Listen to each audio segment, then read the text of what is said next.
Hello दोस्तों, welcome to एडवारा। मेरा नाम अनिकेत आनंद है और आज इस लेक्चर में एक और क्वेश्चन देखने वाले हैं प्लेन स्केल के ऊपर। चलिए,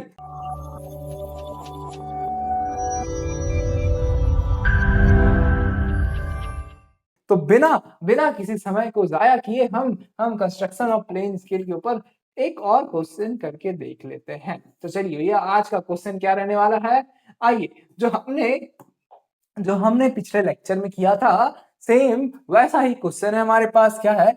और rectangular garden of area 196 metre square, यानी कि एक रेक्टेंगुलर गार्डन है जिसका कि एरिया 196 मीटर स्क्वायर है। एक्चुअल एरिया है ये। क्या है भैया? एक्चुअल एरिया है। ठीक है। अब इसको मैप में शो किया गया है by similar rectangle of 4 centimetre. ये जो एरिया है, इसको ड्राइंग शीट में मैप में ड्रॉ किया गया है। ठीक है। तो construct a plain scale to read up to a single meter and long enough to measure up to 9.8 decametre. हमें क्या करना है? एक प्लेन स्केल बनाना है जो कि 9.8 डेकामीटर तक मेजरमेंट कर ले। लेकिन यहाँ पर तो सारा डाटा किसमें है भैया? एरिया में गिवन है। तो हमने पिछले लेक्चर में देखा था कि जब डाटा एरिया में गिवन है तो उस केस में हम आरएफ कैसे कैलकुलेट करते हैं।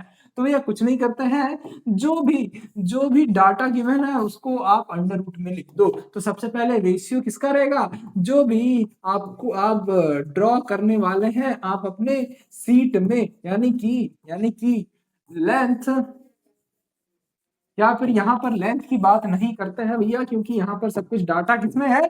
सब कुछ डाटा एरिया में है। तो भैया एरिया ऑन सीट लिख दीजिए, डिवाइडेड बाय एक्चुअल एरिया। और अगर इसी को आप अंडर रूट में कर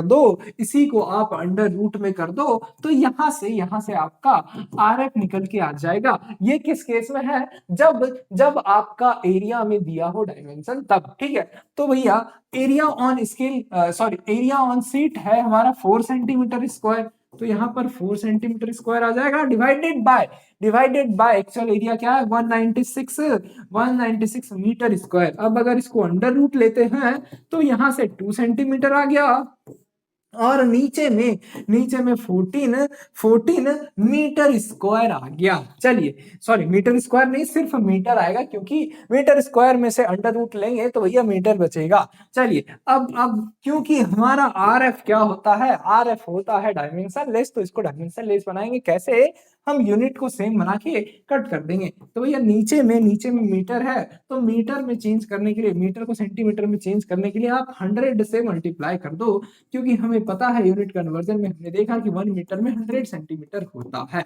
तो चलिए, यहाँ से आप इसको क्या कर दो? सेंटीमीटर, 100 सेंटीमीटर से डिनोमिनेटर को मल्टीप्लाई कर दो, तो ये वाला जो न्यूमरेटर डिनोमिनेटर है दोनों सेम यूनिट में आ जाएगा। यहाँ से आप सेंटीमीटर को सेंटीमीटर से कट कर सकते हो। चलिए, तो यहाँ से ये 7 टाइम्स में कट गया। तो यहाँ से आपका आरएफ जो है, आपका नहीं, इस क्वेश्चन का आरएफ जो है 1/700 आ गया। चलिए, तो हमने एक चीज तो कैलकुलेट कर लिया अपने अपने आंसर के लिए। अब दूसरा चीज क्या था? दूसरा चीज हमें ये देखना था कि हम क्या क्या यूनिट शो करने वाले हैं भैया। Unit to be shown on seat.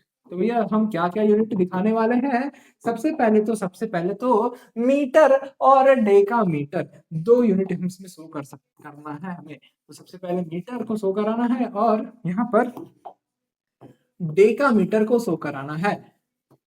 चलिए, दो यूनिट शो कराना है, और साथ में हमें लास्ट में स्केल बनने के बाद 5.7 डेकामीटर मार्क करना है, और ऑल्सो यहाँ पर इसमें 5.7 डेकामीटर भी मार्क करना है। चलिए, तो ये भी स्केल बनने के बाद हम मार्क करेंगे। और तीसरा चीज क्या था कि मैक्सिमम लेंथ क्या रहने वाला है हमारे स्केल का? तो मैक्सिमम लेंथ ऑफ स्केल क्या होगा?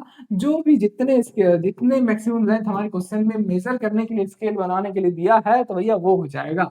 यहाँ पर 9.8 डेकामीटर का स्केल हमें बनाना है, क्योंकि 9.8 डेकामीटर तक के मेजरमेंट को क्या कर सके, डायमेंशन को मेजर कर सके। तो मैक्सिमम लेंथ क्या है 9.8 डेकामीटर है।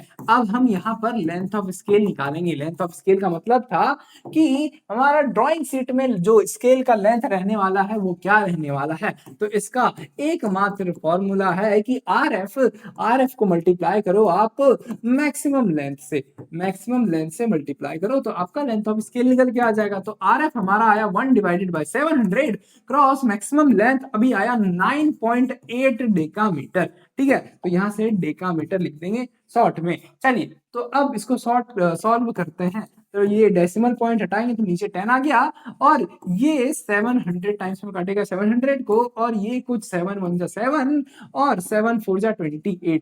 तो ये 14 टाइम्स में इसको कट कर दिया। लेकिन अभी भी एक चीज करना है कि क्योंकि यहाँ पर यूनिट अभी डेकामीटर में है, और डेकामीटर एक बहुत बड़ा यूनिट होता है, तो हमें क्या करना होगा, यूनिट को भी चेंज करना होगा। किसमें? जो कि हम एक्चुअल में अपने ड्राइंग शीट में ड्रॉ कर सकते हैं।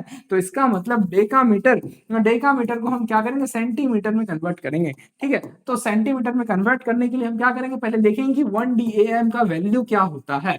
चलिए, तो भैया मिलीमीटर के बाद सेंटीमीटर के बाद डेसीमीटर, मीटर, फिर आता है डेकामीटर। ठीक है, तो फिर आता है डेकामीटर।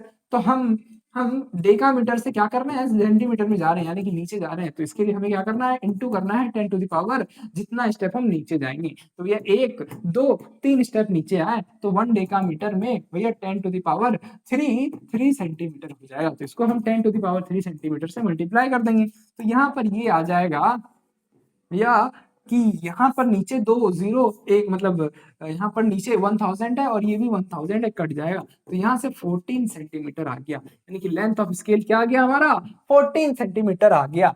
चलिए, तो जितना भी लेंथ ऑफ स्केल आया है हमारा, उतने सेंटीमीटर का हम अपने ड्राइंग शीट में एक स्केल ड्रॉ करना स्टार्ट करेंगे, और वही प्रोसीजर रहने वाला है जो हमारे पिछले लेक्चर में रहा था। चलिए, तो अब हम अपने ड्राइंग शीट की तरफ बढ़ते हैं, और ये सारे इंपॉर्टेंट जो चार टर्म्स हमने कैलकुलेट करके निकाला है उसको भी अपने ड्राइंग शीट में लिख लेते हैं। चलिए, तो ये हमने सारे डाटा को क्या लिख कर दिया है, अपने ड्राइंग शीट में लिख लिया है। चलिए, तो अब क्या करने वाले हैं, जितने भी लेंथ ऑफ स्केल आया है हमारा, जितना सेंटीमीटर आया है उतना सेंटीमीटर का स्केल हम ड्रॉ करने वाले हैं। और किस पेंसिल से करेंगे, हम अपने HB पेंसिल से करने वाले हैं। तो चलिए, तो यहाँ से पैरेलल लाइंस का सपोर्ट लेते हुए हम 14 सेंटीमीटर का लाइन ड्रॉ करेंगे। तो भैया 14 सेंटीमीटर का लाइन अगर 4 से ड्रॉ कर रहे हैं तो 18 सेंटीमीटर तक जाएगा। चलिए, ये काफी बड़ा स्केल बनने वाला है, क्योंकि लेंथ ऑफ स्केल भी इसका बहुत ही ज्यादा आया है। चलिए, अब इसके बाद स्टेप क्या रहता था हमारा, इसके बाद स्टेप रहता था कि दोनों एंड से 1 1 सेंटीमीटर का परपेंडिकुलर लाइन ड्रॉ करना। तो भैया इस एंड से भी आप क्या करोगे, परपेंडिकुलर लाइन ड्रॉ करोगे जो कि 1 सेंटीमीटर का होगा, और इस दूसरे एंड से भी आप क्या करोगे भैया, 1 सेंटीमीटर का लाइन ड्रॉ करोगे। चलिए, तो हमने क्या किया है, 1 1 सेंटीमीटर का लाइन, परपेंडिकुलर लाइन ड्रॉ कर दिया है दोनों एंड पॉइंट से। अब दोनों के एंड पॉइंट को आप ज्वाइन कर दो। चलिए, तो हम क्या करेंगे, अब इन दोनों का एंड पॉइंट भी ज्वाइन कर देंगे। हमने क्या किया, हमने एक एक 14 सेंटीमीटर का रेक्टेंगुलर बॉक्स बना लिया जो कि एक प्लेन स्केल है हमारे आंसर का। चलिए, अब हमारा नेक्स्ट स्टेप रहता था कि इस स्केल को डिवाइड करना। तो हम इस स्केल को कितने पार्ट में डिवाइड करेंगे, क्योंकि हम क्या करते हैं, कितने पार्ट में डिवाइड करेंगे ये जानने के लिए हम मैक्सिमम लेंथ को देखते हैं। अब क्योंकि यहाँ पर 9.8 डेकामीटर है, तो भैया इस स्केल को डेसिमल वैल्यू में तो कट नहीं कर सकते, लेकिन हम ये जरूर कर सकते हैं कि अगर हम इस वैल्यू को राउंड ऑफ कर दें, जो कि 10 के करीब होता है, यानी कि 10 बन जाएगा, तो हम ये जरूर डिसाइड कर सकते हैं कि इस स्केल को राउंड ऑफ करने के बाद, मैक्सिमम लेंथ को राउंड ऑफ करने के बाद जो कि 10 आ रहा है, हम 10 पार्ट्स में इसको डिवाइड कर सकते हैं। चलिए, तो हम क्या करेंगे, मैक्सिमम लेंथ अगर डेसिमल में है तो हम राउंड ऑफ करेंगे, जो भी इंटीजर वैल्यू आएगा उस उतने पार्ट्स में आप इस स्केल को डिवाइड कर दो।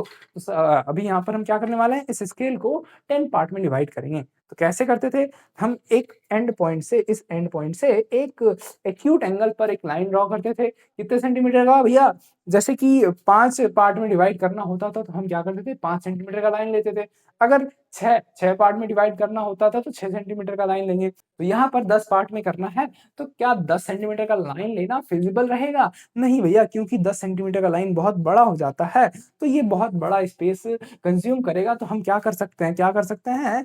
5 सेंटीमीटर का लाइन ले सकते हैं। तो चलिए आप अपने 2H पेंसिल से यहाँ पर 5 सेंटीमीटर का लाइन ड्रॉ कर लीजिए। ठीक है, अब 5 सेंटीमीटर की लाइन को आप 10 पार्ट में कैसे डिवाइड करेंगे?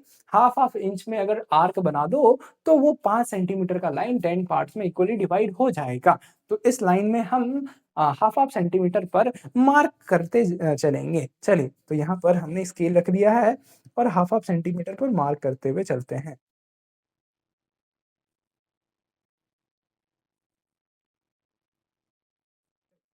चलिए, तो ये हमारा स्केल जो है, सॉरी, ये हमारा लाइन जो है 10 पार्ट्स में डिवाइड हो चुका है।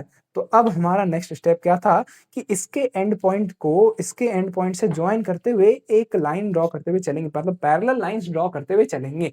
तो चलिए, तो एक-एक करके 2H पेंसिल की हेल्प से ही हम लाइन बनाते हुए चलते हैं जो कि हमारे प्लेन स्केल को डिवाइड करते हुए चलेगा। तो यहाँ पर हम क्या कर रहे हैं? लाइन ड्रॉ कर रहे हैं।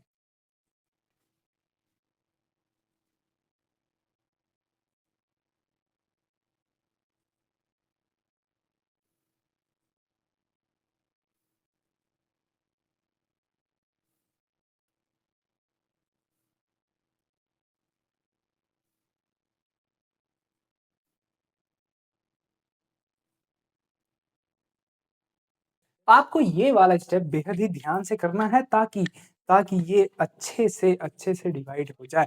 चलिए, तो अब हम क्या करेंगे, जहाँ-जहाँ इस लाइन की वजह से यहाँ पर कट लगा होगा, उन सब पर परपेंडिकुलर लाइन ड्रॉ करेंगे और वो इसके पैरेलल होना चाहिए। चलिए, तो हम क्या करने वाले हैं, अब परपेंडिकुलर लाइन ड्रॉ करेंगे इस आर्क को ध्यान में रखते हुए, जहाँ-जहाँ इसका आर्क पहुँचा होगा। तो 1, 2, 3, 4, 5, 6, 7, 8, 9। तो ये क्या हुआ?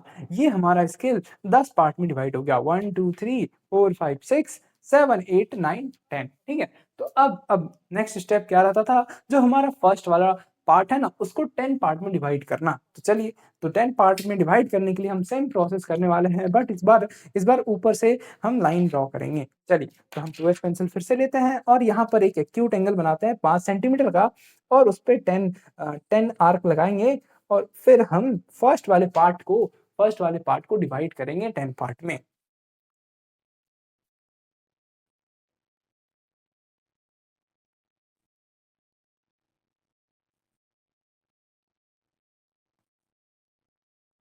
चलिए, तो हमने 5 सेंटीमीटर का लाइन बना लिया है और उसमें 10 आर्क ड्रॉ कर लिया है। अब हम सेम प्रोसेस इस एंड पॉइंट को इसके एंड पॉइंट से कनेक्ट करके एक पैरेलल लाइन ड्रॉ करते हुए चलेंगे, ठीक है?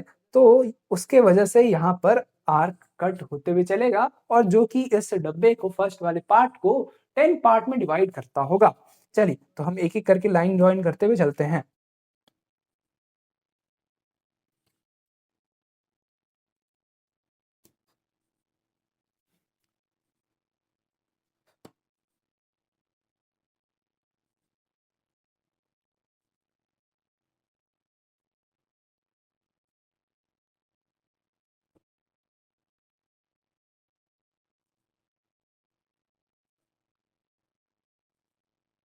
चलिए, ये चीज़ आपको काफ़ी ध्यान से करना है ताकि एक भी लाइन इधर-उधर ना हो। अब इस लाइन पर जहाँ-जहाँ कट लगा है, हम क्या करेंगे, परपेंडिकुलर लाइन ड्रॉ करते हुए चलेंगे जो कि इसके पैरेलल होगा। चलिए, तो हम एचबी पेंसिल की हेल्प से हम लाइन ड्रॉ करते हुए चलते हैं। यहाँ पर फर्स्ट लाइन, सेकंड,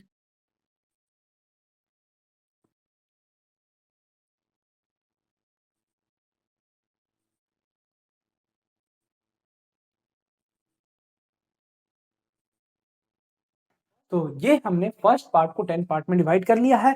अब नेक्स्ट स्टेप हमारा क्या था?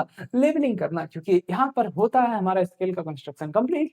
अब इसको कंप्लीट पूरे तरह से कंप्लीट बनाने के लिए हम इसमें लेबल करने वाले हैं, क्योंकि हमें पता होना चाहिए कि ये स्केल क्या मेज़र कर रहा है। अकॉर्डिंग टू क्वेश्चन जो भी हमें मेज़र करने के लिए ये स्केल डिज़ाइन करवाया गया है, तो हम क्या करेंगे, वो सारा चीज़ यहाँ पे लेबल कर देंगे। तो लेबल करने के लिए क्या करेंगे, तो 2 तरह का लेबल करने वाला है, मतलब 2 लेबलिंग यहाँ पे आता है। सबसे पहले डायमेंशन देना और यूनिट देना, ठीक है? तो यहाँ पर आ जाएगा आपका नंबरिंग, जो कि लेंथ ऑफ स्केल को डिटरमाइन करेगा। तो हम क्या करने वाले हैं, हल्का-सा नीचे का पार्ट इरेज़ कर देंगे और ध्यान से इस स्केल का पार्ट इरेज़ ना होना चाहिए, ठीक है? अब हल्का-सा इसके नीचे आकर आप 2 लाइन के हेल्प से आप गैप बनाइए 2H पेंसिल से, ताकि उसके बीच में आप नंबरिंग कर सको और हमेशा नंबरिंग यहाँ से स्टार्ट होगा, आपको ध्यान में रखना है। और हल्का-सा एप्रॉक्स 3 नीचे आके आपको एक और इसी के पैरेलल में लाइन बना देना है, ताकि आप इन दोनों के बीच में नंबरिंग लिख सको। चलिए, तो यहाँ पर आप लेटरिंग करने के लिए एच पेंसिल का यूज़ करेंगे और यहाँ से आप 0 का डायमेंशन स्टार्ट करोगे। चलिए, ये 0, ये 1, 2, 3, 4, 5, 6, 7, 8 और 9, ठीक है?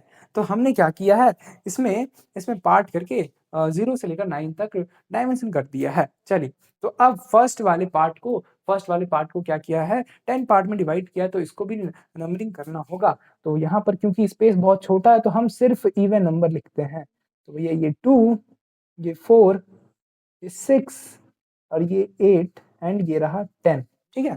तो ये हमने इसका भी नंबरिंग कर दिया है। अब नेक्स्ट हमें क्या मार्क करना होता है कि ये स्केल कौन-सा यूनिट को मेज़र कर रहा है, ये मार्क करना होता है। तो ये हम हल्का-सा नीचे जाके स्पेस बनाते हैं और यहाँ पर मार्क करते हैं। तो ये यहाँ पर 3 चीज़ आएगा कि लेफ्ट वाला पार्ट क्या मेज़र कर रहा है, राइट वाला पार्ट कौन-सा यूनिट मेज़र करता है और बीच वाला पार्ट ये बताता है कि इस स्केल का आरएफ वैल्यू क्या है। चलिए, तो यहाँ पर भी हम मेज़र करने के लिए 3 पार्ट करेंगे। तो यहाँ पर 3 डायमेंशन बनाएँगे, जो कि इसके पैरेलल, सॉरी 3 एक स्पेस बनाएँगे, जहाँ पर हम लिखने वाले हैं यूनिट और आरएफ वैल्यू।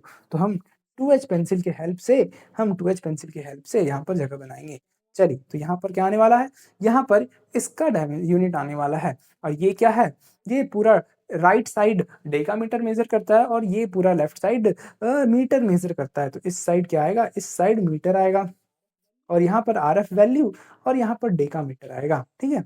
और हल्का-सा 3 नीचे जाके आपको यहाँ पर एक और पैरेलल लाइन बना देना है, ताकि इसके बीच में आप लेबलिंग कर सको और फिर लेबलिंग करने के लिए आप एच पेंसिल का यूज़ करोगे और एच पेंसिल की हेल्प से यहाँ पर आप लिख दोगे। क्योंकि ये वाला पार्ट मीटर को मेज़र कर रहा है, तो यहाँ पर हम मीटर लिख देंगे। और इस स्केल का जो आरएफ वैल्यू है वो सेंटर पे आ जाएगा। क्या है भैया आरएफ? 1 डिवाइडेड बाय 700 है, तो 700 1 डिवाइडेड बाय 700 हम आरएफ वैल्यू लिख देंगे और ये वाला पार्ट क्या मेज़र कर रहा है? डेकामीटर को मेज़र कर रहा है। चलिए, तो हो सकता है कहीं-कहीं मैंने डेकामीटर की जगह डेसीमीटर बोल दिया हो, तो वहाँ पर आप करेक्ट कर लीजिएगा। चलिए, तो यहाँ पर हमने लेटरिंग कर दिया है, दिखा दिया है, यूनिट शो करा दिया है। अब हमें एक लास्ट चीज़ और ये मार्क करना था कि भैया हमारा क्वेश्चन में गिवन था कि 5.7 डेकामीटर को मार्क कीजिए। चलिए, तो अब 5.7 डेकामीटर की बात करें, तो ये किससे मिलके बना है? 5 डेकामीटर और 0.7 डेकामीटर से मिलके बना है। यानी कि अगर इसमें 10 का मल्टिप्लिकेशन कर दें, तो ये कुछ 7 मीटर हो जाएगा, ठीक है? तो हम 5 डेकामीटर हम इस साइड से लेने वाले हैं, स्केल के इस वाले पार्ट से लेने वाले हैं, काउंट करने वाले हैं और ये 7 मीटर हम इस छोटे वाले पार्ट से काउंट करने वाले हैं। चलिए, तो सबसे पहले हम क्या करेंगे, 0 से लेकर 0 से लेकर 5 तक इस साइड काउंट कर लेंगे। तो भैया 0 1 2 3 4 5, तो 5 डेकामीटर इस साइड आ गया और इस जगह आप इसके स्केल के ऊपर 1 सेंटीमीटर परपेंडिकुलर लाइन ड्रॉ करेंगे। फिर भैया फिर 0.7 डेकामीटर, जो कि 7 मीटर है, उसको हम इस साइड काउंट करेंगे। तो भैया 2 4 6 के बाद 7 वाला जो लाइन है, उसके ऊपर आप 1 सेंटीमीटर का लाइन ड्रॉ कर दोगे चलिए, तो ये हमने क्या किया है, 1 सेंटीमीटर का लाइन ड्रॉ कर दिया है। अब हम इस दोनों के एंड पॉइंट को जॉइन कर देंगे। चलिए, तो भैया यहाँ पर इस लाइन के पैरेलल लेके जाएँगे और इन दोनों के एंड पॉइंट को जॉइन कर देंगे। चलिए, तो अब हमारा यहाँ पे क्या काम बचता है, एरो बनाना और एरो को हम 1:3 के रेशियो में बनाते हैं। चलिए, तो सबसे पहले हम एरो डिज़ाइन कर लेते हैं। तो भैया 1:3 मतलब कि जो ये वाला लेंथ है 1 और ये वाला लेंथ है 3, ये रेशियो में होना चाहिए। चलिए, तो यहाँ पर हम यहाँ से सॉरी ये यहाँ से यहाँ तक का डिस्टेंस क्या होना चाहिए, 3 रेशियो में होना चाहिए। तो यहाँ पर 3 एमएम हम ले लेते हैं और इसके ऊपर-नीचे 1-1 एमएम का डिस्टेंस रख लेते हैं। चलिए, और इन दोनों के एंड पॉइंट को यहाँ से जॉइन कर देते हैं। और सिमिलरली यही चीज़ हम इस साइड करने वाले हैं। तो यहाँ से 3 एमएम इस साइड और 1-1 एमएम ऊपर-नीचे आप ड्रॉ कर लोगे और दोनों एंड पॉइंट को इस एंड पॉइंट से जॉइन करा दोगे। तो ये हमने एरो डिज़ाइन कर लिया है, लेकिन इसको थोड़ा डार्क कर देंगे ताकि ये दिखे, ठीक है? तो ये हमने ड्रॉ कर दिया। अब जो भी लेंथ ये शो कर रहा है, हम उसको भी यहाँ पे रिप्रेज़ेंट कर देंगे। कैसे? इस एरो के बिल्कुल सेंटर पर आप 2H पेंसिल के हेल्प से फिर से 3 एमएम के गैप का आप लाइन ड्रॉ कर दो, पैरेलल लाइन ड्रॉ कर दो। चलिए, तो अब यहाँ पर ये क्या शो कर रहा है? 5.7 डेकामीटर शो कर रहा है, तो बिल्कुल सेंटर में जाके आप 5.7 डेकामीटर आप लिख दो, या तो आप DAM शॉर्ट में लिख सकते हो। चलिए, तो ये हमने लेबल कर दिया, यानी कि मार्क कर दिया हमारे स्केल के ऊपर 5.7 डेकामीटर को। चलिए, आई होप आपको ये वाला स्केल बनाना समझ में आया होगा, बहुत ही ईज़ी था, सिंपल था, कोई ज़्यादा टफ नहीं था। बस एक-एक चीज़, एक-एक स्टेप जो हमने सारे सारे लेक्चर्स में रिपीट करते हुए चल रहे हैं, उसको आपको ध्यान में रखना है। ये लेक्चर यहीं पे समाप्त होता है। अगर ये लेक्चर आप एज़ अ डेमो देख रहे हैं, तो भैया आपने अभी तक कंप्लीट बैच में एनरोल नहीं किया है। अगर आप ईडी को स्ट्रक्चर वे में एक सिलेबस अपने कॉलेज के सिलेबस के अकॉर्डिंग पढ़ना चाह रहे हैं, तो आप एडवारा के प्लेटफ़ॉर्म पे जाकर एनरोल कर सकते हो, ठीक है? तो अगर आप ये वीडियो लैपटॉप में देख रहे हो, तो www.edvara.in के वेबसाइट पर जाकर आप इस ईडी बैच को एनरोल कर सकते हो, या फिर आप अगर इसको फ़ोन में देख रहे हो, तो आप प्ले स्टोर में एडवारा ऐप डाउनलोड करके वहाँ से आप ईडी बैच को एनरोल कर सकते हो, ठीक है? तो ये आपको कॉम्बो में भी मिल जाएगा और इंडिविजुअल बैच में भी मिल जाएगा। तो जो भी आपको पसंद आता है, तो वहाँ पे आप जाके एनरोल कर सकते हो। चलिए, तो आई होप आपको आज का लेक्चर बहुत ही अच्छा लगा होगा, समझ में आया होगा कि जो भी कॉन्सेप्ट हमने बताया, इस स्केल को ड्रॉ करने में, वो बिल्कुल भी आपको समझ में आ गया होगा। चलिए, तो ये लेक्चर यहीं पे समाप्त होता है। मिलते हैं आपसे नेक्स्ट वीडियो में, तब तक के लिए आप अपना ध्यान रखिए। Thanks for watching.